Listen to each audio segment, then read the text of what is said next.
Sir ఏపీలో రవాణా శాఖ మంత్రి యొక్క భార్య పోలీసులతో దురుసుగా ప్రవర్తించిన ఆ వీడియో అయితే సోషల్ మీడియాలో వైరల్ అవుతుందా? దాన్ని వైసీపీ వాళ్ళు కూడా వాళ్ళ సోషల్ మీడియాలో పెట్టారు.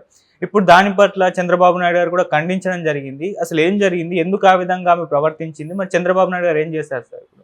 ఇది అంటే కొత్తదేం గాదు గానీ తెలుగుదేశంలో పాపులర్‌గా అయింది కాబట్టి మనం చర్చించుకుంటున్నాం. ఆల్రెడీ తెలుగుదేశం రాకముందే లోకేషే పోలీస్ ఆఫీసర్‌లను బెదిరించడం, నేను ఎర్ర బుక్కులో రాసుకుంటున్నాను, మీ అంతు చూస్తానని చెప్పడం, ఇవన్నీ అప్పుడే జరిగాయి. సో ఏ ప్రభుత్వం ఉన్నా నేనిప్పుడు పౌర హక్కుల సంఘంలో దాదాపు 88 ప్రాంతంలో పనిచేశాను. అప్పటి నుంచి నేను చూస్తున్నాను. సో పోలీసులు ఎలా ఉంటారంటే వాళ్ళు ప్రజల మీద చాలా దురుసుగా ప్రవర్తిస్తుంటారు, కొట్టడం అన్నీ చేస్తుంటారు. అప్పటి నుంచి ఇప్పటి వరకు కూడా పెద్దగా ఏం మార్పు రాలేదు. అప్పుడంతా పౌర హక్కుల సంఘాలు ఎక్కువ దీని మీద పనిచేసేవి. సో ఇప్పటికీ అదే జరుగుతుంది. ఇప్పటికీ మనం చాలా మన ఛానల్లోనే చాలా పోలీసుల దౌర్జన్యాల గురించి చెప్పుకున్నాం. కాకపోతే ఇప్పుడు కొద్దిగా మీడియా పెరిగింది, ఎక్స్పోజర్ పెరిగింది. మేము అప్పుడు చేసేటప్పుడు అంత ఎక్స్పోజర్ లేదు. మేము వెళ్ళి ధర్నాలు అవి చేసి చేయడం తప్ప పెద్దగా లేదు. ఇప్పుడేంటంటే మీడియాలో విపరీతంగా ఎక్స్పోజరు, వీడియోలు వచ్చేస్తున్నాయి, అవి వైరల్ అవుతున్నాయి. ఇది జరుగుతుంది తప్ప బేసిక్గా వాళ్ళలో మార్పు రాలా. ఇప్పుడు కొత్త చట్టాలు వచ్చాయి కానీ ఆ చట్టాల్లో ఇంకా పోలీసులకి ఎక్కువ పవర్స్ ఇచ్చేశారు.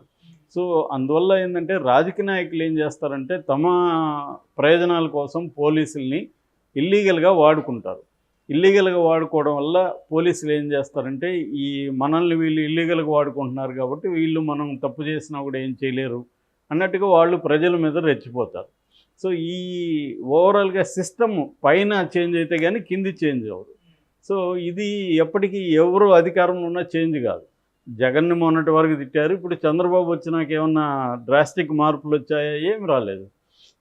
డే 1 నుంచే ఇట్లా అచ్చెన్నాయుడు ఉద్యోగుల్ని బెదిరించలేదా డైరెక్ట్గా? అప్పుడు చంద్రబాబు ఎందుకు అచ్చెన్నాయుడిని కంట్రోల్ చేయలేదు? ఓపెన్గా చెప్పాలి కదా, అచ్చెన్నాయుడు బాబు నువ్వు వాళ్ళ అధికారులు ఉండేది తెలుగుదేశం వాళ్ళ కోసం కాదు, మొత్తం ప్రజల కోసం.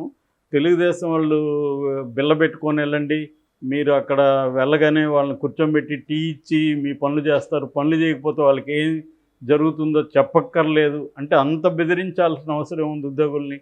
సో క్లియర్గా ఏంటంటే బెదిరింపులు రాజకీయాలకి మంత్రులే దిగినప్పుడు మంత్రుల భార్యలు ఎందుకు దిగరు?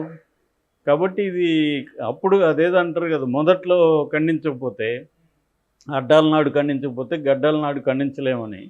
సో చిన్నప్పుడే నువ్వు ఖండించాలి. డే 1లోనే చంద్రబాబు పని చేయాలి. చంద్రబాబు ఆ పని చేయలేదు. So Pawan Kalyan deputy CM ఆయన కూడా చేయలేదు. ఆ తర్వాత అయ్యన్న పాత్రుడు ఇంక బండబూతులు తిట్టాడు, ఆయనకేమో స్పీకర్ ఇచ్చాడు చంద్రబాబు. సో అక్కడే సిగ్నల్ వెళ్ళిపోయింది కదా జనాలకి. అంటే నువ్వు ఎంత గట్టిగా అధికారుల మీద బూతులు తిట్టినా నీకు పదవులు వస్తాయి. ఆల్రెడీ లోకేష్ గతంలో కూడా చెప్పారు కదా, మీరు ఎన్ని కేసులు పెట్టుకుంటే మీకు అంత పదవులు ఇస్తానన్నాడు.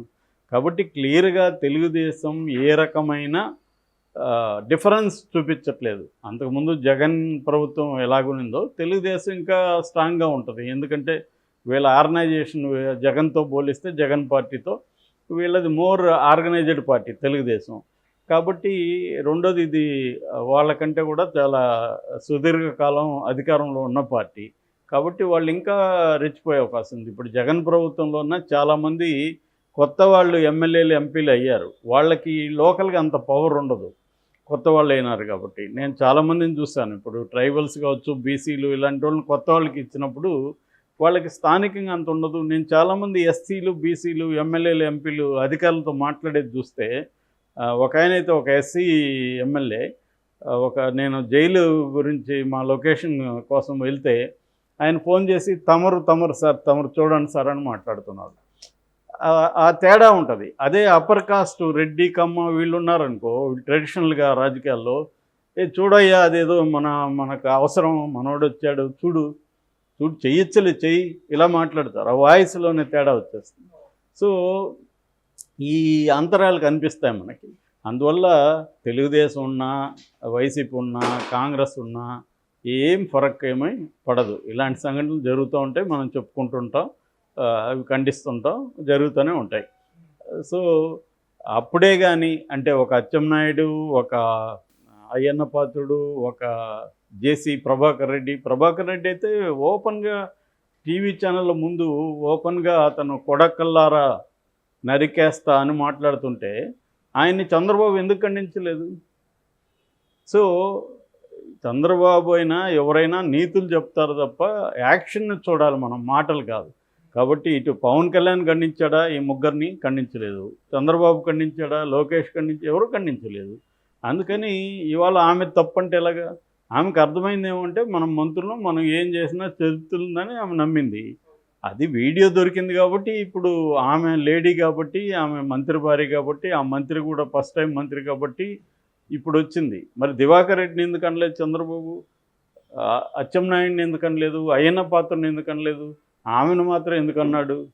సో ఇక్కడ క్లియర్గా ఏంటంటే ఆమె ఖచ్చితంగా అదే నమ్మింది, మనం మంత్రిగా భార్య కాబట్టి మనకి చదువుతుంది. ఆ వీడియో చాలామంది చూస్తుంటారు. ఆ వీడియోలో క్లియర్గా ఏంటంటే ఎస్ఐ రమేష్ అనే అతను కాన్ఫరెన్స్లో ఉండి లేటుగా వచ్చాడు. సో ఈమె ½ అన్ అవర్ వెయిట్ చేయాల్సి వచ్చింది, ఏది పెన్షన్ పంపకానికి వెళ్ళడానికి. దాంతో ఆమెకి మంత్రి గారి భార్యకి కోపం వచ్చింది. సో నాకు కాన్వాయ్ ఇచ్చి నాకు సెక్యూరిటీ నువ్వు ఎస్కార్ట్ రాకుండా నువ్వేం పెక్కుతున్నావు అన్నట్టుగా మాట్లాడింది. సో నేను ఇట్లా కాన్ఫరెన్స్లో ఉన్నా అంటే సిఐకి లేని కాన్ఫరెన్స్ నీకేంటి, నీకోసం మేము అరగంట వెయిట్ చేయాలన్నా, అసలు నువ్వు మఫ్టీలు ఎందుకు వచ్చావు అని తిడుతుంది. సో నువ్వు అసలు డ్యూటీ చేస్తున్నావా అంటే సారీ మేడం పొరపాటు అయిపోయిందని ఇతను సర్ది చెప్తున్నాడు. నిజానికి వాళ్ళ మొగుడు మా మంత్రి కానీ ఆమె కాదు కదా, ఆమెకి ఎందుకు ఇవ్వాలి? ఎస్కార్ట్ లేదు, ఏమి లేదు. కానీ ప్రతిసారి ఇదే జరుగుతుంది, అందరికీ ఇదే జరుగుతుంది. ఇక్కడ కూడా మనం రేవంత్ రెడ్డి తమ్ముడికి కాన్వాయ్ ఇచ్చారని అప్పుడు ఆ వీడియో అంతా వైరల్ అయింది. ఆ తమ్ముడు వెళ్తుంటే కాన్వాయ్ ఎందుకు ఇచ్చారని. ఆ తర్వాత అధికారులంతా కూడా మా తమ్ముళ్ళని కలుస్తుంటారు వద్దన్నా కూడా అని కూడా రేవంత్ రెడ్డి ఒక ఇంటర్వ్యూలో చెప్పాడు. అంటే క్లియర్గా ఏంటంటే అధికారులు అలాగే ఉంటారు, వాళ్ళ ఫ్యామిలీతో కొంత దగ్గరగా ఉంటే, మేడంతో దగ్గరగా ఉంటే ఏదన్నా మనకి రేపు మంత్రితో ఏదన్నా చెప్పి పనులు చేయిస్తుందేమో అని వీళ్ళు కూడా అట్లాగే ఉంటారు. సో అది వాళ్ళకి కూడా అర్థమవుతుంది, వీళ్ళు మన దగ్గర తిరుగుతూ ఉంటారు పనుల కోసం, వీళ్ళు మనం డామినేట్ చేయొచ్చు అనేది అనుకుంటారు.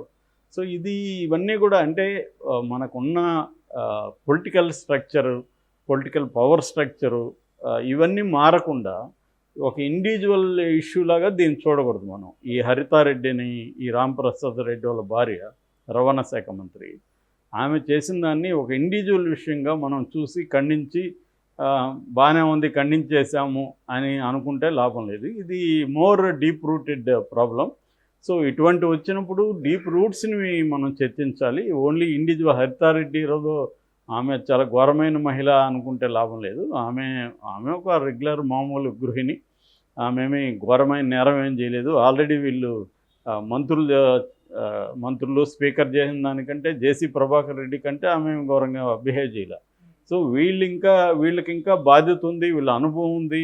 ఇప్పుడు ఆయన అయ్యన్న పాత్రుడు ఎన్నిసార్లు సీనియర్, ఆయన అచ్చెన్నాయుడు సీనియరు, పార్టీ అధ్యక్షుడు, జేసీ ప్రభాకర్ రెడ్డి ఎప్పటి నుంచో ఉన్నాడు. వీళ్ళకి తెలీదా వీళ్ళు ఎందుకు మాట్లాడుతున్నారు అంటే? ఎంత వాళ్ళకి మన ఏం మాట్లాడినా చెల్లుతుందనే అహంకారం లేకపోతే కెమెరాల ముందు అలా మాట్లాడుతున్నా కూడా ఏం చేశాడు చంద్రబాబు? ఏం చేయలేకపోయాడు కదా.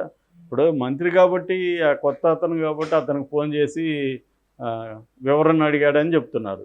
వివరణ అడిగి సరిపోదు కదా, కనీసం ఆ ఎస్ఐకి సారీ చెప్పించి ఉండాలి కదా ఆయన చంద్రబాబు.